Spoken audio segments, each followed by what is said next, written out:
Добре дојдовте во најновиот македонски подкаст и воедно единствен подкаст кој што е посветен на стоматологијата. Конкретно името на подкастот е Дигитална стоматологија и идејата ни е да продискутираме до каде сме како Македонија, како од аспект на стоматологијата, каде сме, каде треба да бидеме и зошто е тоа така.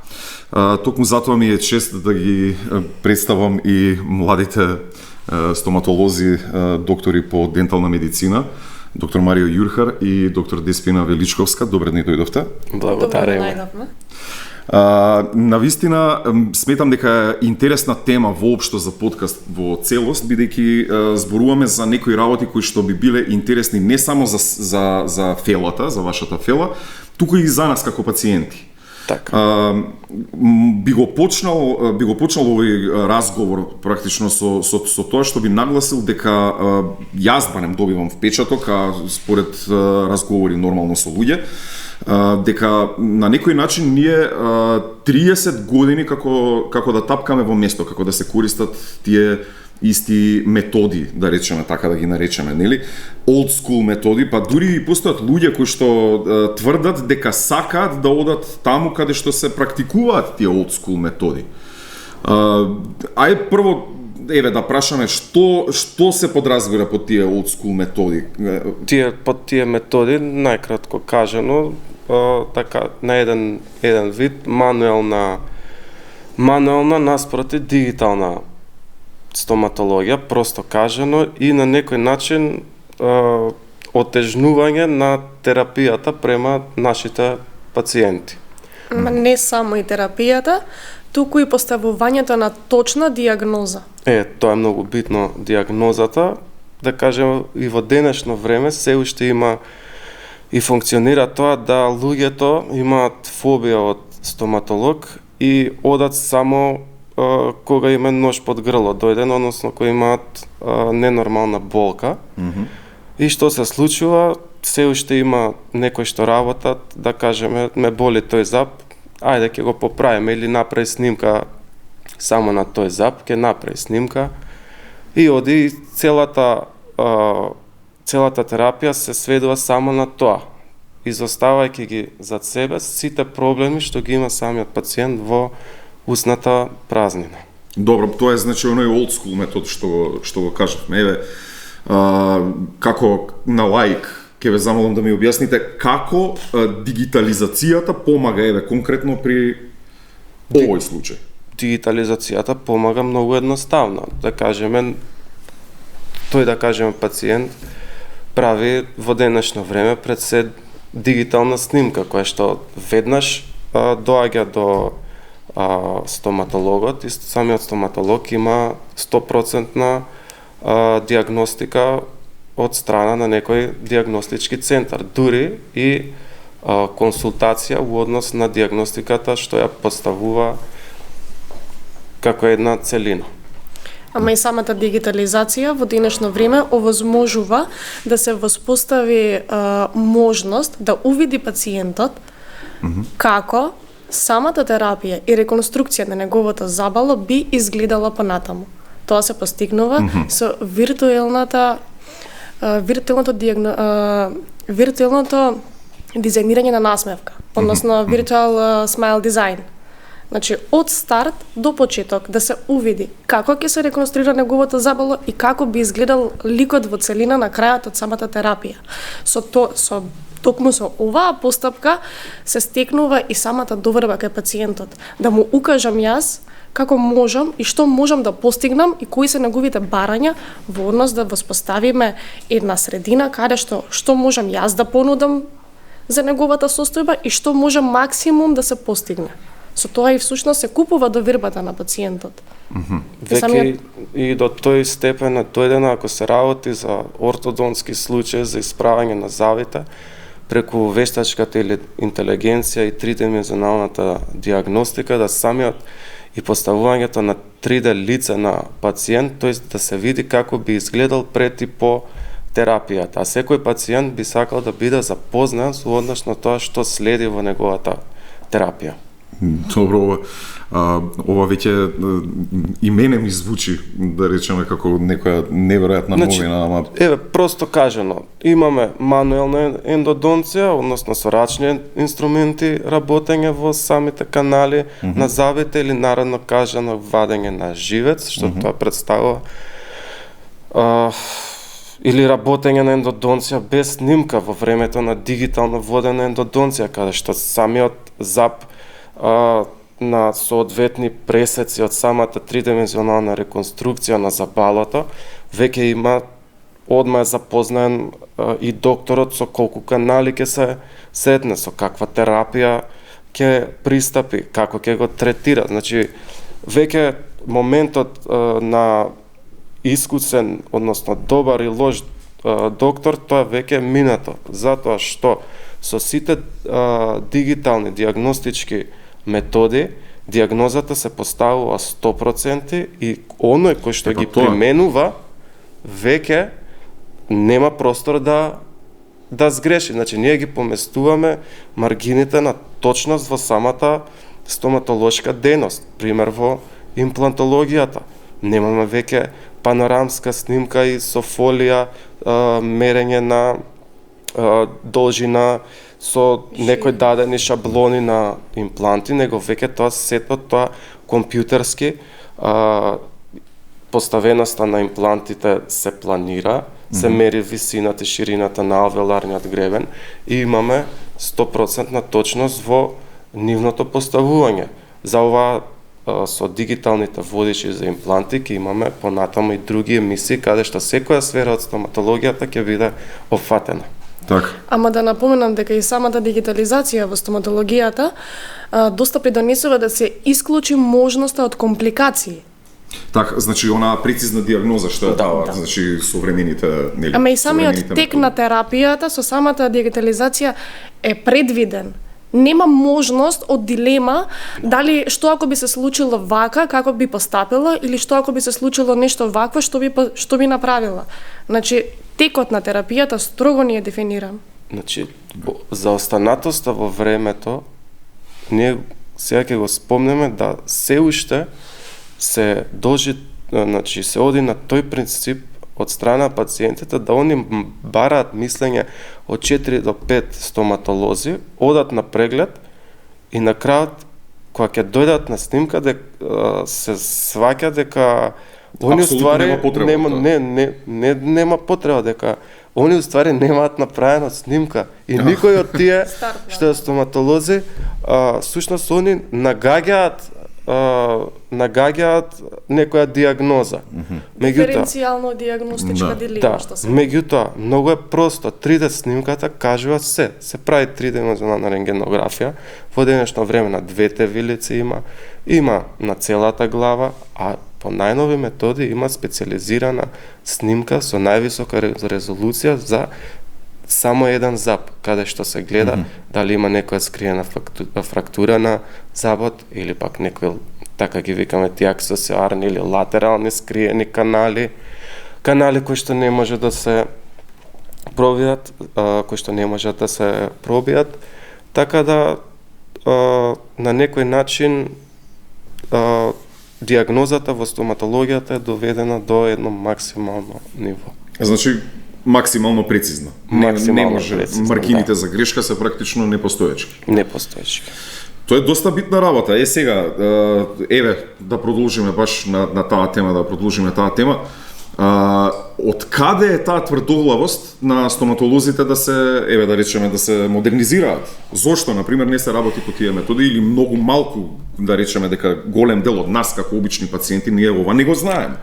Зошто, например, упорно другите стоматолози одбиваат, да речеме, да се модернизираат едноставно? Прва работа, затоа што стандардите кои што се наметнати уште пред 30 години за да се отвори приватна стоматолошка ординација, тие се исти.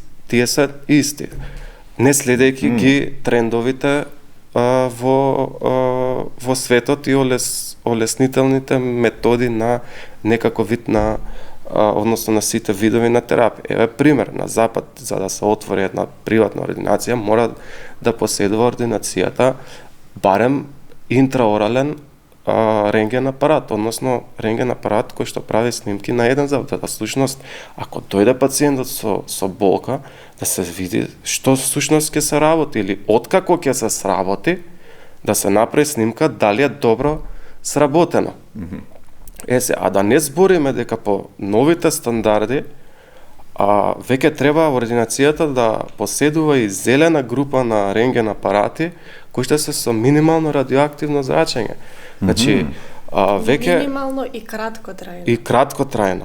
Значи, до тој степен дојде нам да работата да имаме и во однос на рентген диагностиката, пример, ако поради неедуцираност на некој стоматолог, ако го прати пациентот да направи целосна панорамска или тридимензионална снимка на сите заби, а е потребна само за одредена регија во устната празнина, да биде тоа предмет на тужба, затоа што да кажеме ако се планира еден имплант, најновите софтвери имаат можност да снимат само тој дел од устната празнина каде што ќе биде пласиран имплантот. Сега, секогаш одиме по принцип на снимање по алара, as low as reasonable achievable, односно колкава доза на минимално пациентко радиоактивно зрачење е потребно за нормална терапија. Значи, многу далеку одат веќе работите и многу далеку функционираат и во нашата држава да едно 10% од стоматолошките ординации наспроти овие 85 до 90% кои што се застанати во времето.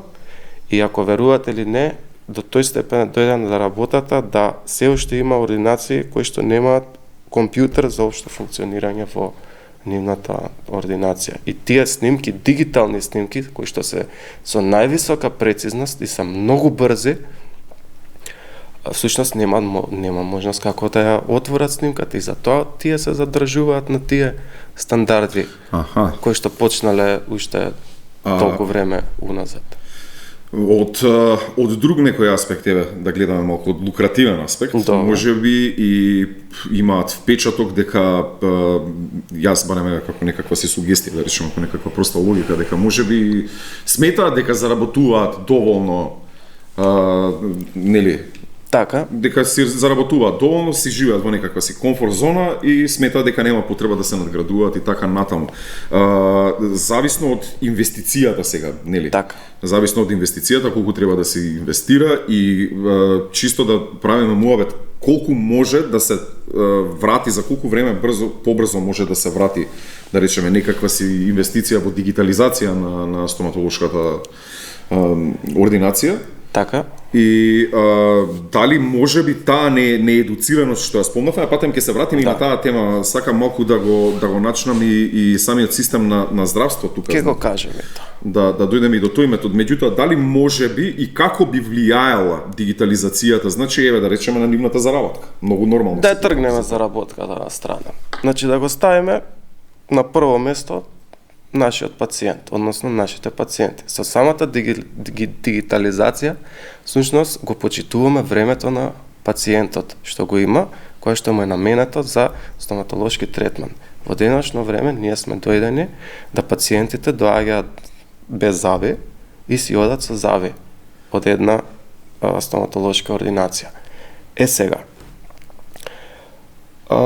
тврдоглавоста може и не е толку причина, колку што е неедуцираноста и живењето во комфорт зона.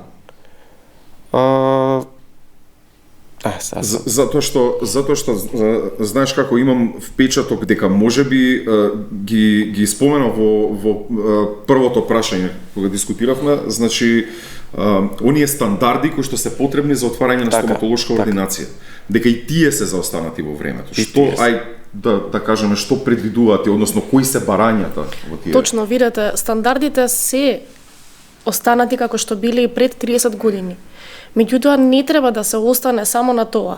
Во однос на тоа дека технологијата се движи напред, постојано се истражува на нови методи на дијагностицирање и утврдување на терапија и да се воспостави план на терапија. Значи, не треба да се задржиме само на тоа, на таа база која што била поставена пред 30 години.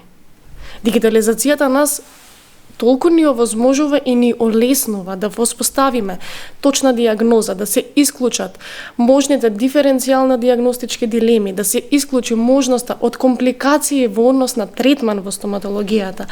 Значи, дигитализацијата ни е на дланка. Јесте дека стандардите се воспоставени пред 30 години, меѓутоа не треба да се занимари фактот дека едукацијата на стоматолозите, мада и на целокупниот медицински кадар, не престанува во оној момент кога нас ќе ни ја врачат дипломата. Апсолутно. Значи, стоматологијата и целокупната медицина е lifetime learning наука. Ама и тоа е одлично, тоа е одлична поента. Дали, значи еве зборуваме сега веќе да ги тргнеме стандардите на страна, зборуваме за самата едукација на стоматолози во земјава. Дали се држи до тој чекор? Видете, во однос на едукацијата во денешно време, односно стоматолошките факултети, не можам да го оспорам начинот на кој што се воспоставени едукативните програми. На стоматолошкиот факултет се учат базите на поставување на терапија и поставување на точна дијагноза и воспоставување план на терапија. Значи, ние без тие базични познавања не би можеле понатаму да, како да кажам, на некој начин дигитализацијата ја олеснува стоматолошката дејност, а се потекнува од таа база. Значи, ние мора да бидеме подковани од почеток за да ја примениме дигитализацијата. И самиот едукативен систем нормално со честна исклучоци дава некоја насока на самите студенти кон што всушност тие да се насочат понатаму во нивната кариера. Меѓутоа моментот е баш поради тој некој old school авторитет што е, да речеме, што важи, се унапредувањето на самата стоматолошка дејност е малку запрена. Запрена е, чисто прашувам, се права... Еве чист пример, јас ќе ве кажам. Од кога започнавме да работиме нормално со една масовна едукативна програма за дигитализација на самиот стоматолошки систем, и јас кога се насочив кон тоа место од каде што потекнува мојата едукација, кога го презентирав тоа за тие old school авторитети, јас бев одвратен, односно не одвратен, него вратен, затоа што стравот од непознатото и непознавањето, односно неинвестицијата во себе, кога требало да биде, останала на тоа ниво. Сега најлесно е уопште, односно да го тргнеш сите напредни методи и да се задржиш у она што го знаеш. И за меѓутоа убаво потенцираше и доктор Деспина дека се работи за прогрес. Значи прогресот, прогрес постои во сите сфери, буквално се што правиме има, нели? И за се треба време. Полека, но сигурно, последниве 3 години некако гледам и од помладиве генерации и од повозрасните почнуваат да ја прифаќаат таа дигитализација, затоа што преку тој начин на работа се олеснува и нивната работа, а особено кога имаш задоволен пациент. Еден задоволен пациент го шири позитивното искуство надалеку, меѓутоа еден незадоволен, односно причина за лош метод на терапија, веќе самите пациенти си читаат, гуглаат, користат интернет, знаат како би требало да изгледа еден современ стоматолошки третман. Самото тоа непријатно искуство се шири уште подалеку. И тука треба да се свестиме сите колегијално кон што тераме. Дали тераме кон кратките наши задоволства или да инвестираме во себе на долгорочен план и да ги направиме, односно сите заедно да ја унапредиме стоматологијата и да го направиме животот подобар на нашите пациенти. За мене Затоа тука- извинете, прекинав, и затоа е целта на овие емисии кои што ќе ги снимаме во иднина. Така, апсолутно, да. Преку една недела ќе имаме нова епизода. Значи, секои 2 недели ќе имаме... Разни теми ќе се отвараат Разни теми. во... Апсолутно ќе ги опфатиме сите полиња и главно темата е, значи, токму името, токму насловот, дигитална стоматологија. Да. Токму со тоа ќе се бавиме. Меѓутоа, ова сега што го кажавте, мене ми отвори доста прашања. Доста прашања и не само за стандардите кои што треба да поседува една, односно модерните стандарди, да не почнеме да зборуваме за стандардите на инфекцијската контрола во самата стоматолошка ординација, од деконтаминација на инструментите. Еве да се прашаме, еве ќе се пронајдат колку стоматолози поседуваат ултрасонична када, термодезинфектор да не збориме. Уште се работи со суви стерилизатори наспроти автоклави. Каде се пакувањата на инструментите по најновите ISO стандарди од 2019 година, дека треба да се користат Б класа на автоклави. Тоа ќе го зборуваме понатаму. Ќе го зборуваме, да. Има и таму има доста интересни работи. Тоа е една цела нова тема на разговор. Ќе се навратиме на тоа. Ајде да се задржиме на основите. Денешната тема. Дали дигитализацијата, значи во стоматологијата на некаков начин, сега да почнеме нели она што е најбитно за нас како пациенти. Така. Да речеме дека стоматологијата де факто на некаков начин е страшило, нели, кога Така. гледаме, нели, огромен процент од луѓето се плашат од тоа да одат на стоматолог, Така. нели. Самиот вие кажавте дека нели одат само кога Ги дојде боле можда да, коска. да. Буквално. Дали дигитализацијата на некој начин ја спречува болката, нели? Да, затоа што денешно време веќе се работи со анестезија. Многу е смешно да рече некој ја не работам со анестезија затоа што за да знам колку е блиску живецот на завод. И што е најбанално, пациенти одбиваат анестезија затоа што докторот да му олеснеле докаде бил живецот на завод, да не го отворил некоја компликација да се случи. Као добар стоматолог е оној што работел без снимка, он имал искуство. Меѓутоа, у денешно време, со тридимenzионалната рентгенографија, точно се знае кој зап каква му е патологијата. Дури и до тој момент со специализираните тридимenzионални снимки на поединечни заби со највисока резолуција може да се види докаде е карио, односно докаде има зафатено со кариоз во забот и колкав е просторот помеѓу кариозниот дентин и пулпата на забот. Видете, ама и самата дигитализација овозможува да веднаш не се пристапи кон инвазивен метод на третман на пациентите. Како што е до сега. Да, значи пример да ви посочам дека не секој зап што боли веднаш треба да подлежи на негова екстракција, односно вадење на забот.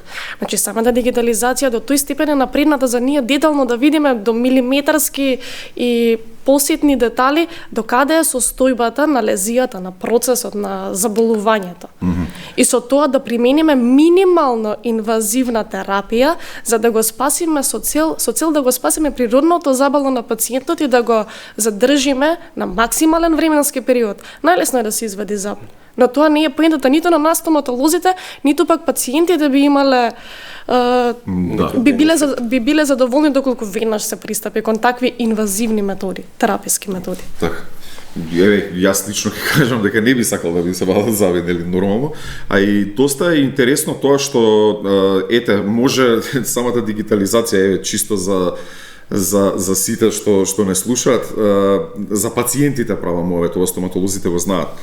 Значи дигитализацијата овозможува да нема потреба стоматологот да го ќе се изразам јас тука народски, нели, да го дупчи забот за да дознае до каде е живецот, тука едноставно може анестезија, дигитална снимка. Пред се снимка, не, снимка, па планна анестезија. терапија, анестезија и да си работи ето така. со едноставно. Без никаква болка. Интересна работа забележав сега, ова е малку, па не е излегување од темата технички, затоа што работам со маркетинг. Така. И имам забележано дека маркетингот кај стоматолошките ординации, клиники, лаборатории, што и да е во земјава нема да речам на ниско ниво, туку ќе речам дека е практично непостоеча. И сега, вака кога ќе размислам од она што го споменавме, нели, word of mouth се вика тој маркетинг метод, значи од човек на човек пренесува колку е задоволен, колку не е задоволен и така натаму. Што ќе рекламираш ти кога 30 години работиш исто? Па тоа сакам да го кажам. Сега малку значи, ми се до разјаснува. тој степен е дојдено да дека всушност пример просто може да се рекламира една ординација со белење на заби. Меѓутоа што е работата, уште се шири тој муавет као белењето на заби било штетно по забното ткиво. И самите самите лекари не го работат тоа, односно нема некој да направи исчекор да го почне, не дека ќе на некој начин ќе овозможи некоја интересна нова терапија на неговите пациенти, затоа што самиот ќе биде озборуван од неговите колеги дека тој почнал тоа да го прави, а самото белење на заби не предизвикува некое оштетување на забното ткиво. Тоа пред се тука е таа неедуцираност на пациентите кои што се овие емисии ние тоа ќе го споделиме. Самото белење на заби представува едно длабоко чистење на емајловите пори, а таа осетливост што се предизвикува по белењето е поради дехидратацијата, а не поради некое нагризување на самото ткиво. Така. Добро. Сега е јасно и тоа. Сакам да се навратам на оние стандарди што ги споменавме, доктор Десмина, за стандардите за отварање на стоматолошка ординација, нели? Си постојат стандарди кои што мора да ги исполнуваат. Само се извинувам да се навратам на претходниот муабет. Зашто? Затоа што знаете тоа оди генерацијски. Некој кој што одел уште од 90-тите во некоја ординација, после ода и неговото потомство. И така тој круг на пациенти се задржува и секако поради рекла казала муабет дека новото не чини, или тој што применува технологија, тој не знае да работи. Не, тој знае да работи, само си ја олеснува неговата работа, а преку олеснување на животот на пациентот. И секако животот на Не пациентот. само Se почитува нивното време. Не само олеснување на работа, туку и скратување на задржување на пациентот на стоматолошкиот стол. Токму Значи, така. автоматски јас со самите подобности што ми ги дава мене дигитализацијата, времето на кое што ќе го задржам јас пациентот на мојот стоматолошки стол, значително го скратувам. Брзина на постапката. Принципот на работа и постапките кои што следеле, значи ако направиме паралела конвенционално третирање на пациенти и да го наречам јас помодерно третирање на пациенти, доста постапки мене ми се скратуваат. Ова во денешно време знаеме дека времето е пари. Да, апсолутно. Времето е пари и затоа со скратување на времето на кое што ќе го задржам јас пациентот на мојот стоматолошки стол и со кое што скратување на времето со кое што ќе ја постигнам јас посакуваната цел и ќе го излечам, ќе го истретирам пациентот, ќе ја постигнам таа негова замисла, јас автоматски имам и поголем профит. Скратување на време на задршка на еден пациент ми дава можност за примање на поголем број на пациенти. Со тоа профитирам и јас. Меѓутоа и пациентот е задоволен од аспект што за многу краток временски период сме дошле до решавање на неговиот случај и сме го постигнале тоа што и двајцата сме целеле. И јас како стоматолог, меѓутоа и пациентот. Пациентот финансист исто ќе помине. Дали ќе заврши за 2 дена или за 10 дена инвестицијата во своите завие, таа не значи дека дигиталната стоматологија е скапа. Напротив, е поевтина и за пациентите и за самите стоматолози. И посигурно. И посигурно. И по-безболно. Да. Тоа мора да се потенцира.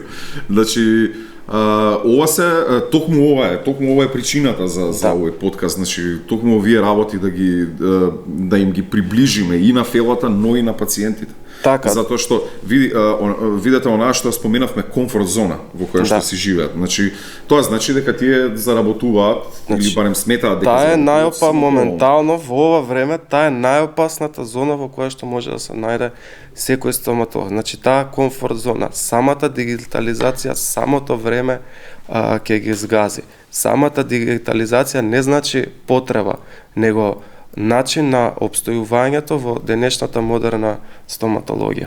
И прогрес, барем по Затоа што нашите пациенти многу едноставно е. Време, веќе читаат, гледаат, се едуцираат. Има случаи кога веќе пациентот дошол и знае што кои се модерните принципи на стоматолошка терапија. И до тој степен е дојдено да оној стоматолог кој што не се држи до нив му каже на самиот пациент дека тоа нема врска. Да, тоа е стварно интересно.